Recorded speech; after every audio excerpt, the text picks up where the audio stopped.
ज्ञान से सभी कर्म अर्पण करना मुझे। कृष्ण जी बार बार कह रहे हैं, भागवत में भी उद्धव को, अक्रूर को, और गीता में, तो ज्ञान से सभी कर्म अर्पण करना मुझे, निराश निरंकारी अशोक बन। जो ज्ञान मैं तुझे दे रहा हूँ अर्जुन, मेरे ज्ञान के अनुसार ये स्वार्थ छोड़ के अर्पण भाव से सब काम करना। ज्ञान बुद्धि कही मैंने मान तू पारक्रम में, तेरी बुद्धि में ज्ञान नहीं है, तेरी बुद्धि को ज्ञान दे रहा हूँ तेरे आचरण करने के लिए। तो क्या ज्ञान दे रहा हूँ कि ईश्वर सब भूतों के हिये में पार्थ है बसा, यंत्राकार फिराता है भूतों को निशक्ति से, उसके शरण में जाना। जो चराचर सृष्टि के रूप में आदि अंत मध्य विस्तार में विश्वरूपी ईश्वर दिख रहा है, तो ईश्वर सब भूतों के हिये में पार्थ है बसा, और वो उत्पत्ति स्त्री लय के चक्र में घुमा रहा है, उसके शरण में जाना। अब कृष्ण ये नहीं कहे कि मेरे शरण में आना। जो ईश्वर संपूर्ण चराचर सृष्टि के रूप में आदि अंत मध्य रहता है, उस ईश्वर विश्व ईश्वर को पहचानो, अपने स्वकर्म के द्वारा समर्पित भाव से सच्चाई से सेवा करो। अपने स्वकर्म के द्वारा सच्चाई से समर्पित भाव से सेवा करोगे तो वह ईश्वर जब प्रसन्न होगा तो उसके प्रसाद से स्थायी शांति का स्थान पाए। अत्यंत गुह्य ज्ञान मैंने तुझे बता दिया, उसको ध्यान में रखना चलने बुद्धि से। अत्यंत गुह्य ज्ञान मैंने तुझे बता दिया, मेरे ज्ञान को ध्यान में रखना और चलना नहीं बुद्धि से। तो कृष्ण जी ने कह दिया कि महाराज बिल्कुल ठीक है। जब विश्व की पहचान श्री कृष्ण ने अर्जुन को कराई, अर्जुन की मुंह से पहली बार ये बात निकली है, पहली बार। अर्जुन की उम्र 70 वर्ष की थी, भारत इतिहास के प्रमाण से कृष्ण की उम्र 75 वर्ष की थी। ये बात पहली बार निकली है कि अनेक बाहु मुखपेट आंखें सर्वत्र देखा तुमको अनंत, दिखे नहीं अंत न मध्य आदि, हे देव विश्वेश्वर विश्व। और ये विश्व कितने हैं आप बताइए, कितने हैं विश्व, पर उसमें सिर कितने हैं? अरे 6 अरब आदमी होंगे तो 6 अरब आदमियों को 6 अरब सिर, और जानवरों के सिर, पक्षियों के सिर, चिटियों के सिर, अनंत सिर हैं। एक ही विश्व एक है, उसमें पांव कितने हैं? अरे 6 अरब आदमी होंगे तो 12 अरब पांव होंगे, और जानवरों के पांव और पक्षियों के पांव। अनेक बाहु मुख पेट आंखें हैं, सर्वत्र देखा तुमको अनंत, अरे दिखे नहीं अंत न मध्य आदि, हे देव विश्वेश्वर सुश्रू। अनादि मध्यांत अनंत वीर्यम, अनंत बाहु शून्य। अरे सूरज और चंद्रमा जिसकी आंखें हैं, अनंत बाहु पेट आंखें, सर्वत्र देखा तुमको अनंत, दिखे नहीं अंत न मध्य आदि, हे देव विश्वेश्वर। तो इस तरह से ये विश्व का विश्वरूप ये आज मैं पहचाना। अर्जुन बोले 70 वर्ष की उम्र में अर्जुन जैसा प्रकांड विद्वान जो भ्रम में पड़ा था, जिस कृष्ण जी न होते तो उसका समाधान करने वाला कोई नहीं था दुनिया में। तो कृष्ण अर्जुन ने कह दिया कि बिना तुम्हारी ये शंका दूसरा कौन खो सके। मैंने सबसे प्रश्न करके देख लिए हैं, कोई मेरे भ्रम को नहीं मिटा सका, पर ये लगता है कि तुम मेरे भ्रम को मिटा दोगे। बिना तुम्हारी ये शंका दूसरा कौन खो सकता, कोई दूसरे से मेरी शंका नहीं मिटी। तो विश्वरूप की पहचान कराई तो हम ये समझ लें कि जीव आत्मा जो 4 खानी 84 लाख योनि से उत्क्रांत होकर मनुष्य शरीर में आया है। तो ये ईश्वर किसका अंश है? ईश्वर अंश जीव अविनाशी, ईश्वर का अंश ये जीव है, ये जीव का अंश वो विश्वरूपी ईश्वर है। तो ये हमारा परम पिता परमात्मा है, उसके हम अंश जीव हैं। जीव जब तक विश्वरूप परमात्मा को न पहचानेगा तो 1000 नहीं लाख जन्म धारण करता जाए, मुक्त नहीं होगा। भागवत पुराण के 7वें स्कंद के 14 अध्याय के 39 श्लोक में लिखा है, खोल के देख लेना, कि जब सतयुग के मनुष्य विश्वरूप परमात्मा को जानते थे, सतयुग सब योगी विज्ञानी कर ही जानता ही, पर त्रेता में भी इस विश्वरूप परमात्मा को जानते रहे। जब त्रेता का अंत हुआ, द्वापर का स्वरूप हुआ, तो मनुष्यों की बुद्धि बिल्कुल पशु बुद्धि हो गई। तो पशु बुद्ध हो गई तो उस समय के समझदारों ने कहा कि उसकी ईश्वर की एक प्रतिमा बना के रख लो, हाथ जोड़ लिया कर। तो इसमें लिखा है वो मूर्खों को समझाने के लिए प्रतिमा बना के रख ले और उसकी पूजा कर लिया कर, हाथ जोड़ लिया कर, उसको खिला दिया। तो उसमें लिखा है कि ये मूर्खों को समझाने के लिए उसकी प्रतिमा बना के रख लीजिए, पर प्रतिमा 100 जन्म तक भी पूजोगे तो तुम्हें सुख शांति नहीं मिलेगी। ये भागवत में लिखा है 7वें स्कंद के 14वें अध्याय का 39 और 40 श्लोक है। माया ने चैतन्य जी ने झगड़ा मिटा दिया। बस इस के बाद समाप्त कर दे। उन्होंने कहा कि जो लोग प्रतिमा को मानते हैं वो भी अज्ञानी हैं, और जो लोग प्रतिमा का खंडन करते हैं वो भी अज्ञानी है। क्यों झगड़ते हो हैं?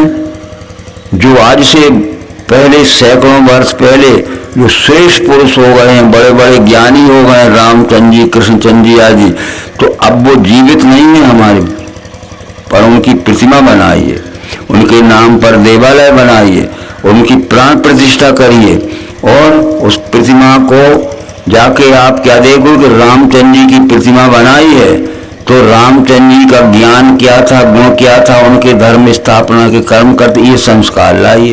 तो राम को देखकर राम का ज्ञान, राम का गुण और राम के कर्म, इसका ध्यान रखिए।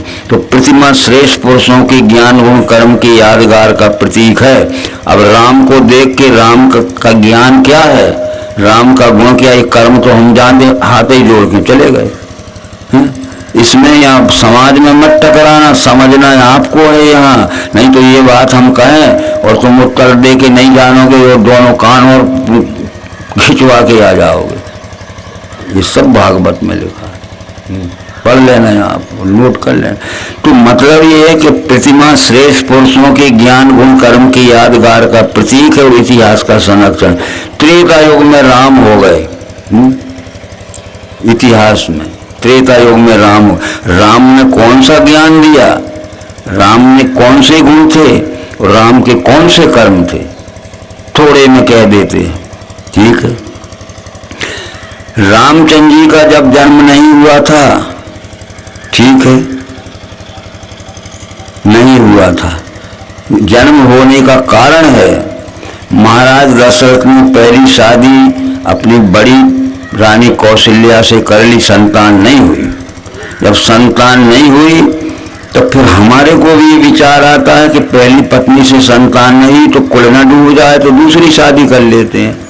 जब दूसरी शादी सुमित्रा देवी से कर ली, संतान नहीं हुई, तो भी एक प्रश्न खड़ा हो गया।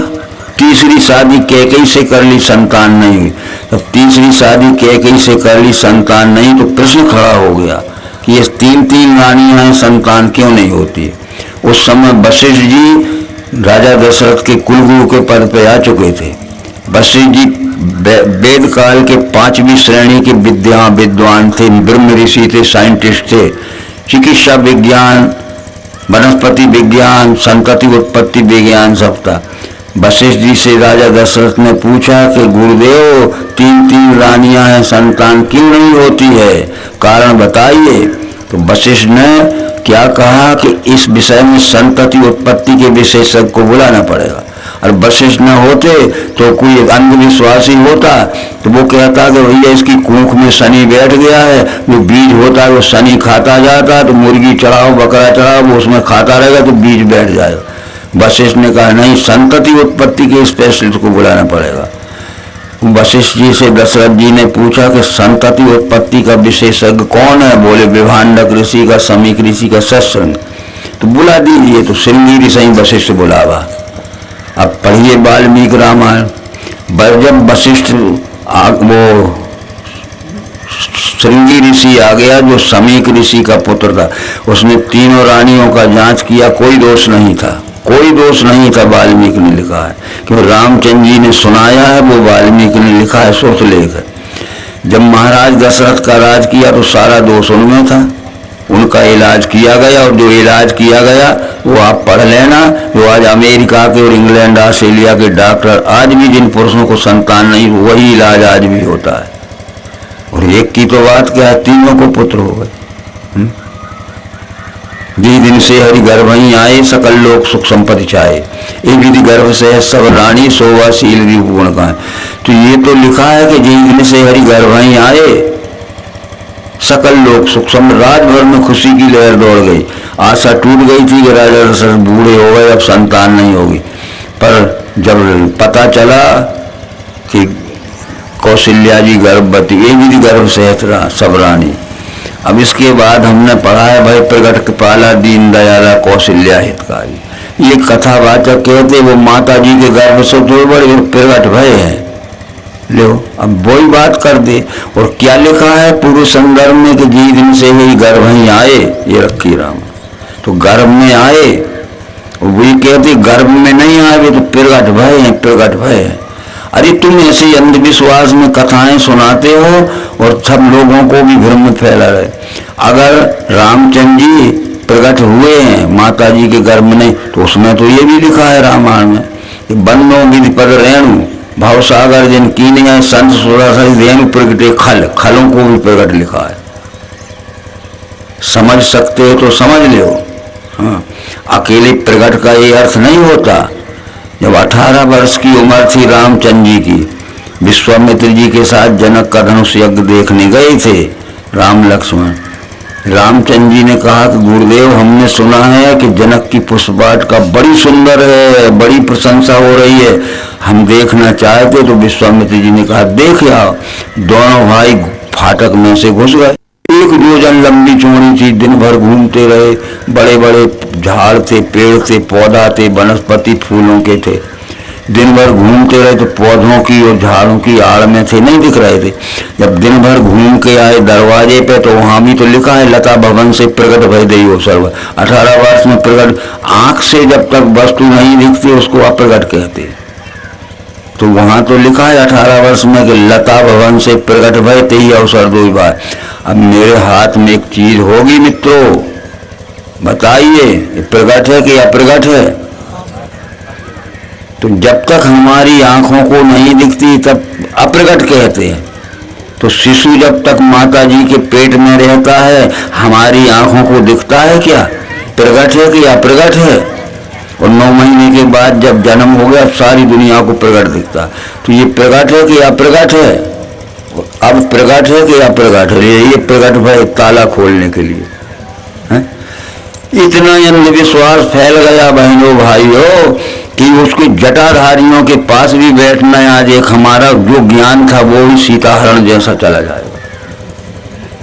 तो लड़ना झगड़ना किसी से नहीं। इसलिए जब जब ये अवतार आए उनने इस भ्रम को दूर किया और धर्म स्थापना की। इस युग में विश्वरूप परमात्मा का 9वां अवतार मायारंग चेतन आ गया। उसने चमत्कार निर्णय नामा कितनी पुस्तक लिख दी। तो इस तरह से ये सब बातें प्रगट अप्रगट के ये अर्थ हो गए। ठीक है, अच्छा पहले क्या लिखा है कि जिस दिन से हरि गर्भ ही आए, तो गर्भ में आए तो गर्भ में थे नहीं दिख रहे थे, 9 महीना में पैदा हो गए तो दुनिया भर को दिखने लगे।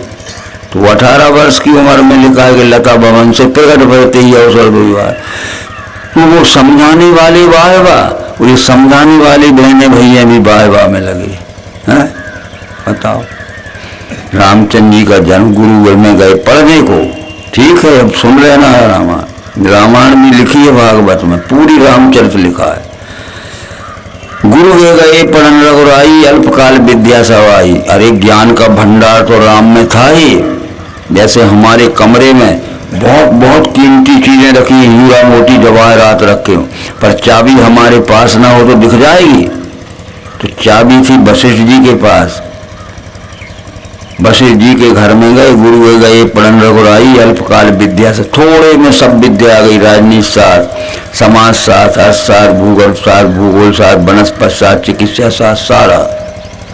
जब लौट के वशिष्ठ जी के गुरुगृह से आए तो पहला काम रामचंद्र जी ने पहला किया काम कि हमारे राज्य में हमारे नगर में छुआछूत मानना दंडनीय अपराध होगा। रामायण जी की पूजा करते और राम की बात, छुआछूत आज भी जिंदा हो रही है। और कह दिया कि जी विधि सुखी हुए पुरलोगा कहीं के पानी सही सही। अरे नगर के पुरुष जिस प्रकार सुखी रह सकते थे सबको बुलाने लगे। ठीक है, लो राजा दशरथ के समय कुलगुरु नहीं थे, वशिष्ठ कोई नहीं था। तो वशिष्ठ जी ने कहा कि इस तरह से किसी जाति में पैदा होने से कोई ऊंचा नहीं होता है, ज्ञान से मनुष्य ऊंचा होता है। तो ज्ञानी इस बात को मानेगा। आगे बात आई, इस बीच में रामचंद्र जी का विवाह हो गया। जब ते राम ब्याह घर आए, नित नव मंगल मोद बधाए, भुवन 4 10 भूधर भारी, सुकृत मेघ बरसें सुख बारी, ऋषि संपत्ति नदी सुहाई, उमंग अवध अम्बुद का ये भी पुर नर नारी सुखारी। लो शादी नहीं हुई है तो अकेले पुरुषों को बुलाते थे, ये भी सुखी हों पुर लोगा, अब लोग आए नहीं। पर जब विवाह होके आए तो जब ते राम ब्याह घर आए, नित नव मंगल मोद बधाए, भुवन 4 10 भूधर भारी, सुकृत मेघ बरस, ऋषि संपत्ति नदी सुहाई, उमंग अवधि अम्बुद का ए विधि पुर नारी सुखारी।